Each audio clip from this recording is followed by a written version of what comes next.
For decades, business owners have run on a simple rule. If it isn't broken, don't fix it.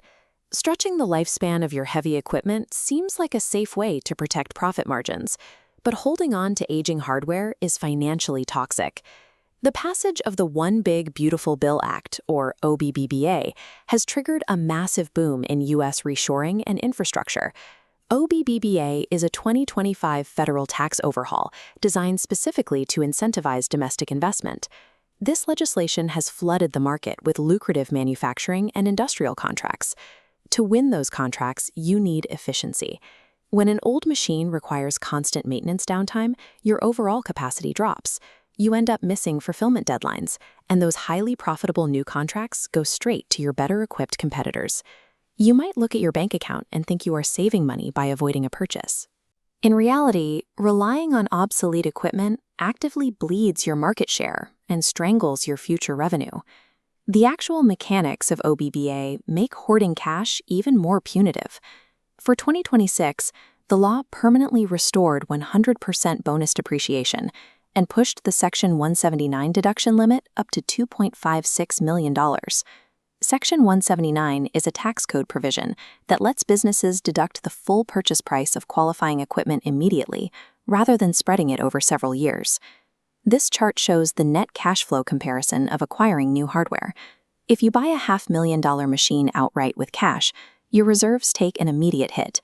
But if you finance that same machine, you still get to claim the entire $500,000 tax deduction in year one. You create a massive tax shield that zeroes out your IRS liability, while your actual cash stays safely in your bank account. Look what happens to this chart if you decide to wait another year. Without that equipment deduction to offset your income, you absorb a heavy tax burden. You pay the government money that could have been used to generate new revenue. Leveraging debt to acquire machinery protects your liquid capital from a punishing tax code. It turns a potential tax liability into a tangible business asset. To pull this off without draining working capital, smart operators rely on a concept known as the capital stack.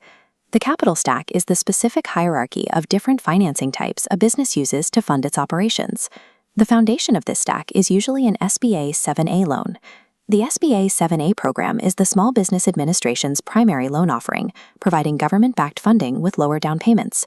Because the government assumes a large portion of the risk, banks offer longer repayment terms, making it ideal for purchasing heavy machinery or funding broad facility expansions. Sitting directly above that is the middle layer, equipment financing and leasing. Modern lenders structure these agreements to match your production cycle, offering usage-based terms or payments that scale directly with your seasonal revenue. This layered pyramid diagram shows how these pieces fit together. SBA and equipment loans form the base for long-term assets. The top layer consists of revolving credit lines and asset-backed loans, strictly bridging payroll and supply costs while you await new contract payouts. Finding the right mix requires accurate modeling. You can use a tool like BusinessLoan.Directory to instantly map out which combination of these three layers your operation qualifies for, entirely without a hard credit pull. Scalable growth happens when you perfectly match the type of debt to the specific lifespan and cash flow cycle of the asset you are buying. Getting a bank to approve that exact capital stack means you have to understand the gatekeepers.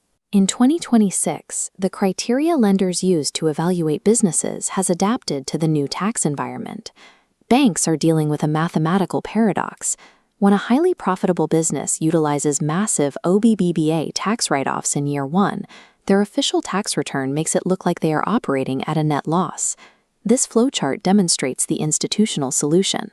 Instead of net profit, lenders now underwrite based on tax basis EBITDA, earnings before interest, taxes, depreciation, and amortization. The bank adds back that massive equipment depreciation to uncover your operation's true cash flow. They also scrutinize a metric called Year 2 cash flow. The bank needs hard proof that your daily operations generate enough capital to comfortably service the new debt once that initial first-year tax holiday expires. Navigating 2026 requires proving your underlying operations are profitable and capable of sustaining leverage, rather than relying on a traditional tax return. All of this strategy relies on a ticking clock. To legally claim these 2026 tax shields, the IRS requires that your new equipment be strictly placed in service by midnight on December 31st, 2026. Placed in service is a highly specific legal definition. It means the asset must be fully operational and ready for its intended use. Merely signing a purchase order or having a crate sitting in your loading dock does not count. This creates a critical bottleneck. Right now, heavy machinery and specialized hardware still require anywhere from 6 to 12 months of lead time across the global supply chain.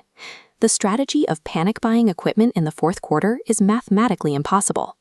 If you want to guarantee delivery, installation, and strict IRS compliance before the deadline, your capital investment decisions must be aggressively front-loaded into the first and second quarters of the year.